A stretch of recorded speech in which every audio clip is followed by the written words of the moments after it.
Você está ouvindo IERBcast Julgados, um podcast do Instituto de Educação Roberto Bernardes Barroso, a Escola de Governo do Ministério Público do Rio. Nesta nova temporada, trazemos julgados emblemáticos comentados por especialistas no tema. Olá, sejam todos e todas bem-vindos e bem-vindas ao nosso novo podcast.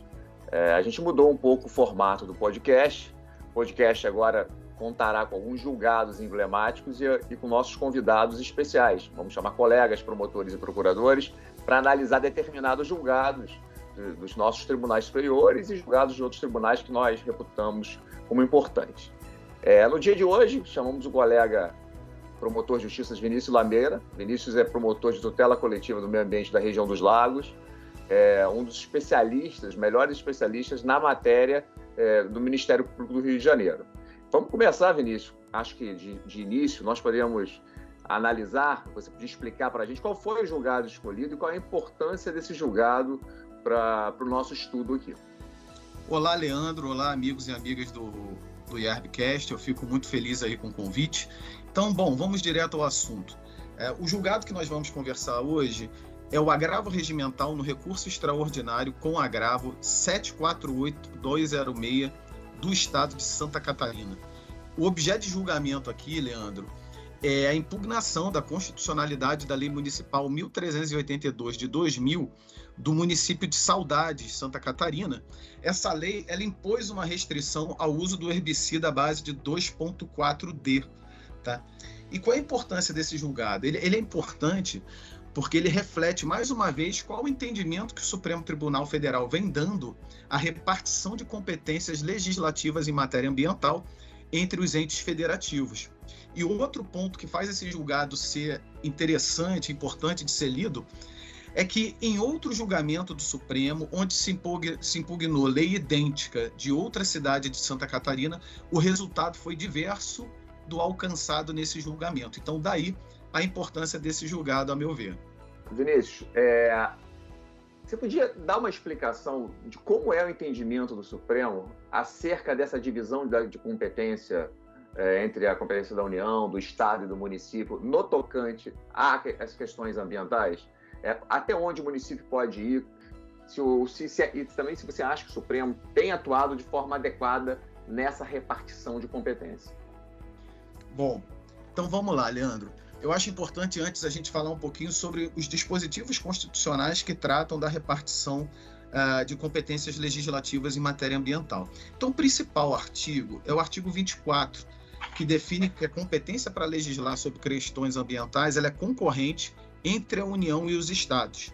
E nesse condomínio legislativo estabelecido pelo artigo 24, cabe à União editar normas gerais, enquanto aos Estados cabe editar norma suplementar.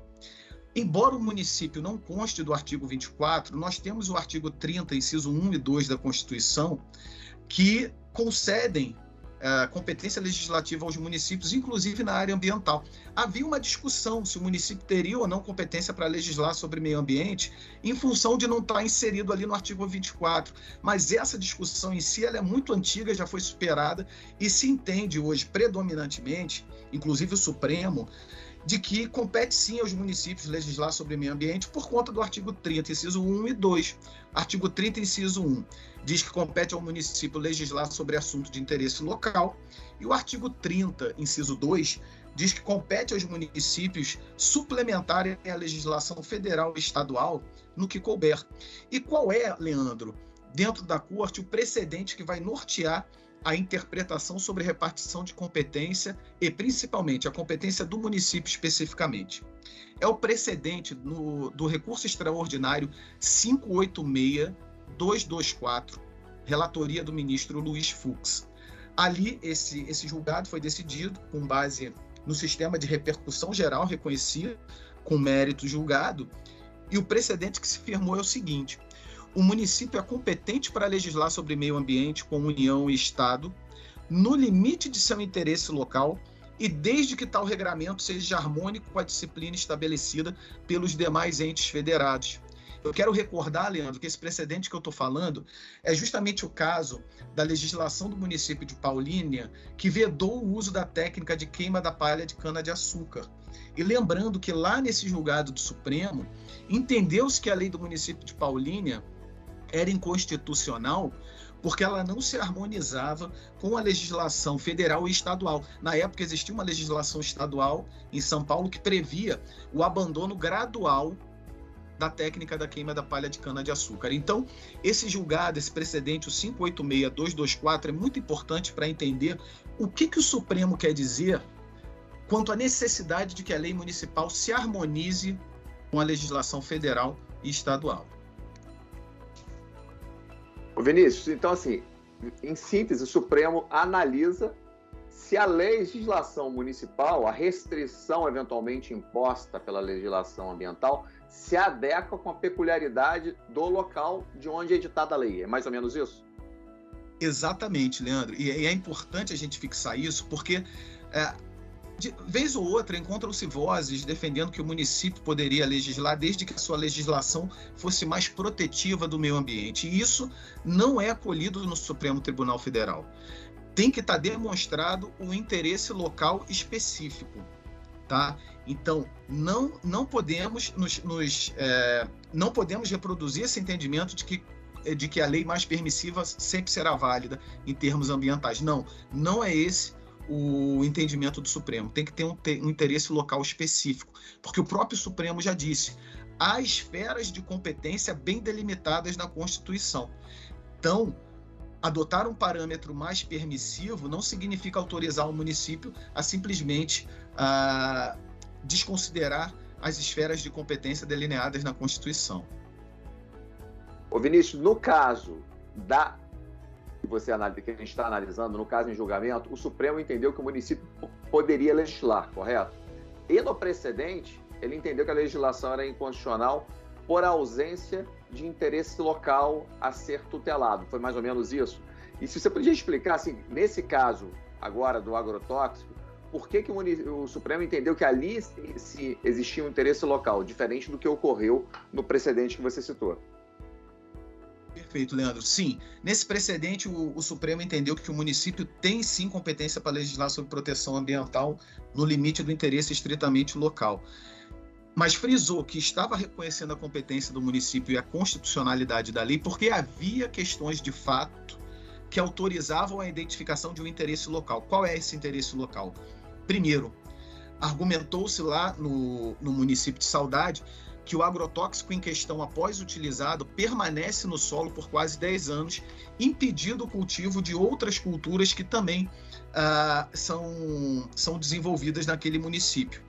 E outro fator que caracteriza o interesse local é justamente o relevo acidentado do interior de Saudades. Então, havia ali no julgamento a informação de que esse relevo acidentado, aliado ao tamanho pequeno das propriedades ou de culturas sensíveis ficam próximas umas das outras, que essa condição específica não permite o seguro isolamento de uma propriedade que viesse a usar esse herbicida, podendo, portanto, contaminar outras culturas e assim prejudicar a economia local. Então, esse foi o fundamento, tá, demonstrado de que havia um interesse local, uma peculiaridade local a ser protegida pelo município. Vinícius, dessa decisão do Supremo, você consegue eventualmente suscitar algum outro ponto interessante para que nós possamos analisar? Sim, Leandro, é interessante, a leitura desse precedente é interessante porque mais à frente, após abordar a questão formal, o Supremo ingressa em algumas questões de direito material, tá? Primeiro, além do aspecto formal, né, relativo à competência, o ministro defende vigorosamente a compatibilidade desse diploma normativo com a Constituição. Primeiro, ele afirma que o ato normativo promove sim a defesa do meio ambiente e da saúde, e a partir daí ele passa a fazer uma substanciosa digressão sobre a relação entre proteção ambiental e proteção do próprio direito à vida com qualidade. O Supremo vem reiteradamente entendendo que a defesa do meio ambiente, ela também é uma defesa instrumental da própria qualidade de vida, e a partir daí estabelece o amparo necessário para qualificar o direito ao meio ambiente ecologicamente equilibrado como um direito fundamental. Isso já esse recorte já é feito em inúmeros julgados do Supremo.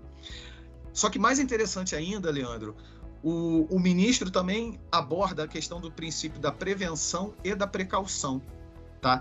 Então, Primeiro, o ministro diz, olha, esse ato normativo aqui, ele também encontra suporte legitimador no princípio da prevenção. Lembrando que o princípio da prevenção, ele é aplicável a situações apoiadas na existência de certeza científica quanto à nocividade do uso ou emprego de determinadas substâncias. E isso se aplica tranquilamente aos agrotóxicos, que são substâncias que podem causar prejuízos à saúde, né? Então, nós podemos sim utilizar o princípio da prevenção. Mas o ministro vai além e ele fala, olha, ainda que não houvesse essa certeza contra o risco envolvido na aplicação de herbicidas, nós poderíamos fundamentar a legitimidade constitucional desse ato normativo no princípio da precaução. E aí eu quero lembrar que o princípio da precaução, ele é aplicável nas hipóteses de incerteza científica, né? Ou seja, é aquele postulado segundo o qual, ainda que seja incerto a nocividade de determinada atividade ou substância, isso não pode ser utilizado como motivo para postergar medidas de acautelamento da saúde e do meio ambiente.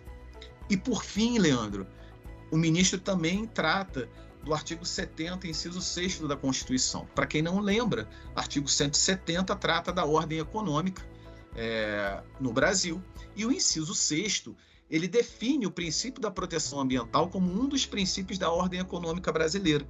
Então, o ministro faz a seguinte afirmação, olha, nessa sensível área da proteção ambiental, os interesses corporativos dos organismos empresariais, eles devem estar necessariamente subordinados aos valores que conferem precedência à preservação da integridade do meio ambiente.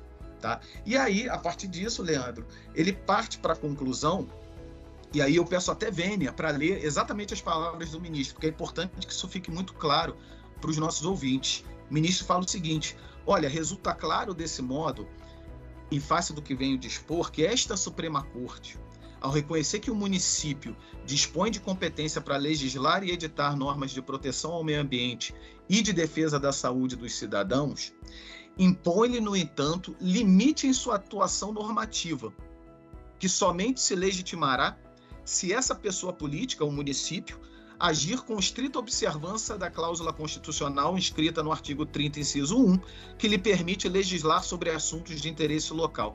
Ou seja, em suma, o município tem que caracterizar ali o assunto de interesse local para, assim, habilitar sua competência legislativa.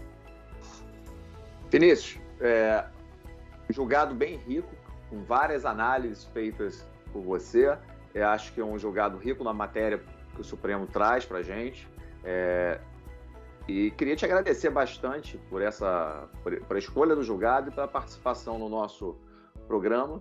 Lembrar aos nossos ouvintes que o nosso programa estará disponível nas plataformas do Spotify, Deezer e YouTube, além de estar também no site do IERB. Agradecer a todos por ter nos ouvido e esperar que todos continuem nos ouvindo nessas plataformas. Desejo um grande abraço a todos. E, Vinícius, muito obrigado pela sua participação. Eu que agradeço, Leandro. Parabéns pelo excelente trabalho que o senhor vem fazendo à frente do IERB e parabéns pela iniciativa do podcast. Muito obrigado. Você ouviu IERBcast Julgados, um podcast do Instituto de Educação Roberto Bernardes Barroso, a Escola de Governo do Ministério Público do Rio.